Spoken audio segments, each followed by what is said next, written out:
Hello and welcome to the All Ladies League Speaker Reveal. Today I'm so excited to introduce to you another one of our speakers who will be speaking on creating generational wealth. And so today we have Eric Hudson. Welcome. Pleasure to be here. I'm honored. Thank you for having me. So tell me, how is it that you're interested in All Ladies League? How did you find out about us, and how do we align with your mission? Okay, well, first off, to answer your initial question, if we turn back the clock a couple years, in 2017, I connected with Cheryl Collins, as we both know, who is the chairperson of All Ladies League, and she is also the founder of the the Women's Entrepreneurship Group on LinkedIn. So I've actually been a member of that group since 2017. Just to give a little more context, I've always been passionate about anything and everything regarding women empowerment. And then from there, more specifically for the All Ladies League event coming up this September 27th and 28th to be exact. So make sure you lock in the dates. More specifically, so as you know, Cordelia, I came across a post of a very intriguing conversation between you and Lee Noto, Yes. the intimacy coach. And I was so intrigued by the conversation. Of course, I liked it. I left a comment, but I also took it next step and messaged you directly just to commend you on the impactful conversation. And as you know, from there, we kind of started messaging back and forth, and that's how you and I got LinkedIn. And Cheryl Collins, she initially sent me the information about the upcoming All Ladies League event this September. I want to say it's May now, sometime in April. So I was aware of it. I was already, locked in. I was going to be attending, but then you and I got engaged from, the conversation I saw between you and Lee Noto, and here we are. So Yeah, so it looks to me like you are quite passionate about women's empowerment, and it only makes sense because you're a wealth management educator, right? correct. And that's something that women really need to be empowered, is financially stable and independent. So tell us a little bit about your mission with your business. So my mission with my business, first off, I want to touch on my passion about women empowerment because it definitely hits home for me because so out of my two siblings, I'm the only boy. I have a twin sister and I also have a younger sister. And so of course, as the brother, I've always been very protective over them. But just recently, I'll start with my little sister briefly. She just graduated from Kentucky State University with a bachelor's degree in nutrition. And throughout her 4 years of college, I was able to be there and be her mentor and her support system, so to speak. Because for me in my household, I was the first generation college graduate, so I was pretty much figuring everything out on my own through trial and error. And I had to, come up with side hustles here and there to get money and make sure I could survive. And I went through that jungle, so to speak, to whereas my little sister went through it, she had me to lean on, not only financially, but as a support system.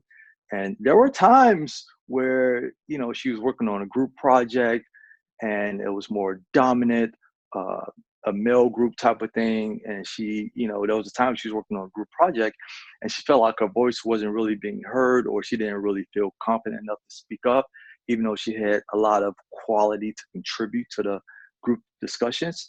And so, that's just one example why I had to get in her ear and say, hey, your gender has nothing to do with it. You can accomplish anything you set out to accomplish, first off, and be confident. You know what you bring to the table. You've done your homework, your research on this particular topic.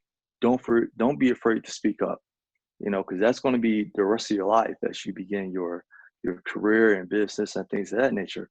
So it really starts home with me as far as women empowerment. And then if you go to my twin sister, for example, she's currently going through a pretty difficult time now. Without getting too deep into it, she married a man who didn't turn out to be the man that she thought he was going to be, unfortunately. And she had been really down and out. How am I going to do this? I don't have this man here anymore. And so I've had to really be in her ear as well to remind her, like, hey, I admire you as a mother. I admire you as what you've accomplished in your career. And don't think for 1 second that you have to have a man, any man, to get to where you want to get in life. You're going to continue to be a great mother. She has a 5-year-old son. So I have a 5-year-old nephew. I love him to death. And so, you know, first off, she has me, who's always going to be in her corner. But she was really down and out about how she's going to continue to go on, and it got pretty intense. But I had to remind her that, hey, all this means is that there's something much better in store for you. But don't think for a second that you need a man at your side to accomplish whatever you set your mind out to accomplish. You get there, you're not in this alone. You have your family, your support system. Just go out there and get it. I'm always going to support you every step of the way. So just wanted to give a little context as to the more personal side of it, as to why I'm so passionate about women empowerment. Yeah, very important. And thank you for mentioning that. I mean, this is definitely aligned with the mission of All Ladies League and Women's Economic Forum, because that's what we need, more women to recognize that their voice matters, like you encourage with your little sister, and congratulations to her. And, that all is not lost because the marriage didn't work out for your twin sister. And again, just sending love and light to her and her situation. And this is a very common thread, the two things that you just mentioned, like in careers and in schools and, in marriages, whether they're successful or unsuccessful. Women these are the places where they lose their self-confidence. So to have men as supporters is very important, in the family realm and in the professional realm. And so All Ladies League definitely welcomes men like you. And, along those lines, you mentioned that you have a nephew. And so you're going to join us speaking on the topic of creating generational wealth. So, and I see that's clearly very, very important to you. And it appears that for you and your sisters, you graduated from college, it seems, without debt. Is that it?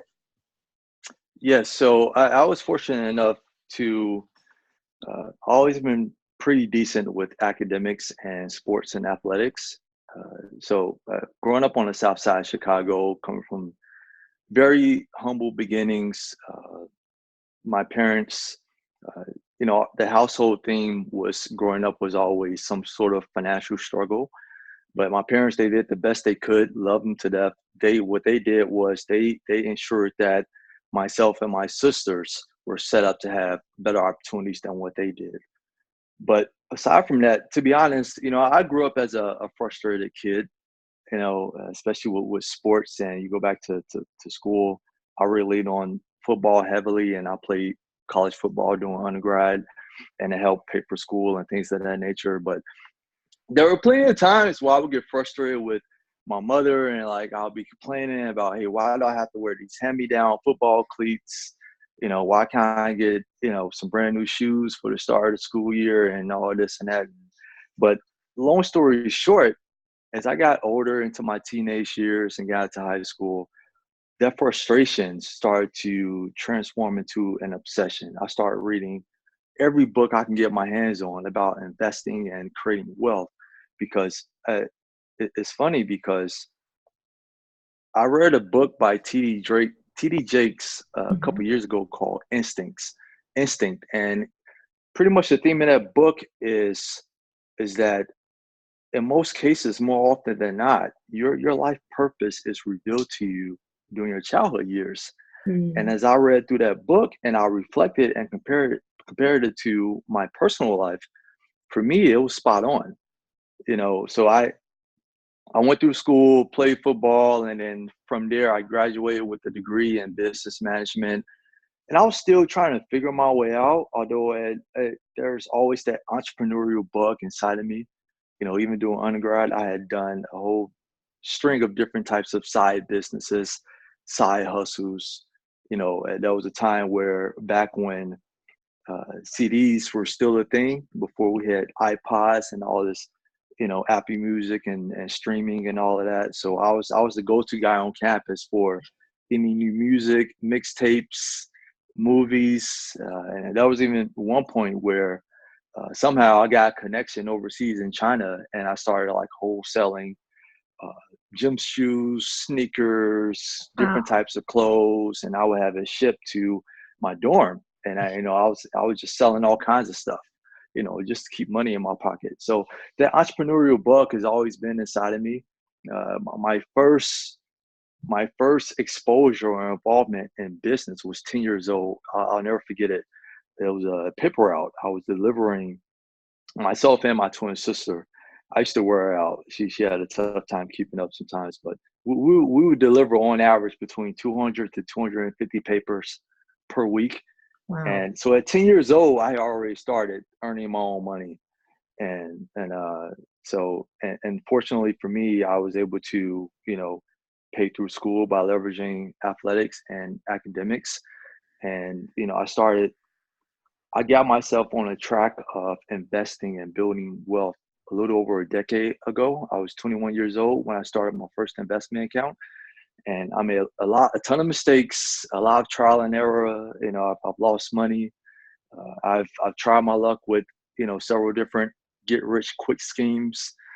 So I bumped my head pretty hard early on, and but with that, with consistency and discipline and my strong desire to create wealth and change the trajectory within my family, I stayed on the track. So, and I got myself to the point where I was able to ultimately reach one of my ultimate goals, which is to be able to escape from the 9 to 5 rat race, because I had built up enough wealth to where I positioned myself to do that. Now I'm totally free to live life on my own terms and serve my mission and purpose, to where I've been able to start and launch a financial advisory firm to help others in the form of clients just have the same type of success that I've had. So I've already begun the journey of creating generational wealth for myself, to where I can live life on my own terms. And like you mentioned, I have my nephew that's coming up, and God willing, if I have kids one day, generational wealth, that's the end all be all for me. That's my life mission. If you think about royal families and you think about the term old money, think about where that comes from. It comes from families that have positioned themselves to pass down wealth from generation to generation, so that the lineage coming up behind you doesn't have to start from scratch. So that's pretty much what my mission is all about. Wow. And that's very much needed in this day and age of debt, especially we have all these people coming out of university, whether it's bachelor's, master's, law school, or whatever. And it's a problem. So they delay starting their lives because they're afraid that there will be nothing for their next generation. So I want to ask you this question, but I feel like you've already answered it. What's the biggest benefit for women attending the event? So the biggest benefit for women attending this event, which is again the All Ladies League event coming up September 27th and 28th in Grapevine, Texas. Those of you that are watching this video right now, make sure you are there. Reach out to Cordelia. Make sure you get your ticket ASAP, because prices are going to be going up. Yes. Anyway, now that's out of the way. In my opinion, the biggest benefit for women attending this event, and of course, I know you're going to have a roster of great speakers and panels and things of that nature. But if you think about, just to put this in perspective, we're talking about upwards of 300 women, entrepreneurs in one room. So just think about all of the partnerships that are going to strike up from this event. the new friendships, the new customers and clients that the entrepreneurs, the women that are going to be able to obtain from this, and you know the vendors. So to me, the single greatest benefit from this event is going to be the networking. Period. The networking and the support system that's each individual is going to be surrounded with at this conference is going to be incredible. Yeah, absolutely. And everything you said, you're absolutely right. Definitely with the network. And thank you for encouraging everyone to get their ticket by going to bit.ly/we can have it all. But before I let you go, Eric, I have one last question. And I don't know if you have this in front of you, but I want you to explain a little bit about what your personal quote is. And I'll just read it to you. Creating generational wealth requires setting aside your personal agenda to ensure that the lineage coming up behind you are set up for success. Yes. So essentially, again, that's the mantra that I live by, and what that means for me. And during my journey of creating wealth for myself and being able to start a business and being able to escape the 9 to 5, uh, I spend a lot of that time studying other individuals who have already been on a successful path of creating generational wealth. And the one common thing that I've discovered among studying all of these different individuals is that their selfless approach to accumulating wealth. It's not a selfish thing. It's not about them. It's not about accumulating materialistic things. They're not just focusing on, getting to a prosperous retirement for themselves. And again, going back to what I was talking about, royal families and old money, where that comes from. In order to truly put yourself on a path of creating generational wealth, you have to put your own individual desires to the side. And you have to take pride in leaving a legacy. That's what generational wealth is all about, is leaving a legacy. For me, for example, I have my nephew. I want him to be set up for success and have the best the world has to offer. I don't want him he's not going to have to, because of me, he's not going to have to start from scratch like I did. My little sister, for example, as I mentioned, she just graduated from Kentucky State a few weeks ago. And my graduation gift to her was we opened up her first investment account. And the good thing with her is that, she's actually interested. We talk almost, pretty much every week.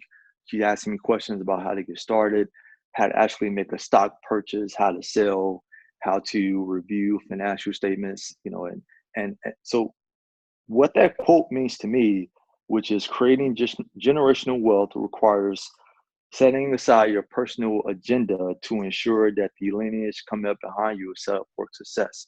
It's about being selfless. And to me, if you don't have that ingrained in you, then you're not going to be able to create generational wealth. Mm. Wow, very powerful. Thank you so much for your time, Eric. And I'm so excited that you'll be joining us at the All Ladies League Dallas event. And like we keep encouraging you, please join us, and you can come and meet Eric in person and gain from his expertise by registering at bit.ly/we can have it all. Thank you. Thank you for having me.